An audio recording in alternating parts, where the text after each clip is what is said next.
Tanghalian na pala. Let's see kung ano ang ulam natin. Tamang-tama kung nagtitipid ka, samahan mo na lang ng kanin. Spicy chicken na pastil, solve ka dito, di ka mabibitin. Kung mayroong oven sa office nyo, mas okay kung iyong iinitin. Pero kung wala namang oven na available sa work mo, ay talo-talo na ito. Kung makakabili ka ng kanin na mainit, mas mapapasarap ang kain mo. Subalit kahit sa kaning lamig na may spicy pastil, gaganahan ka pa rin sigurado. Busog ka pa rin dito, mainit man o malamig ang iyong kanin na baon mo.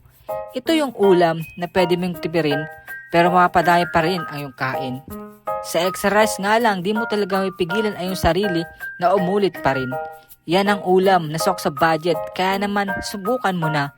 Spicy chicken pastil ng Silong Kitchen, legit na masarap at affordable talaga. At ito nga mga lods, samahan nyo ako na kumain ngayong tanghalian at ang ulam natin ay spicy chicken pastil na gawa ng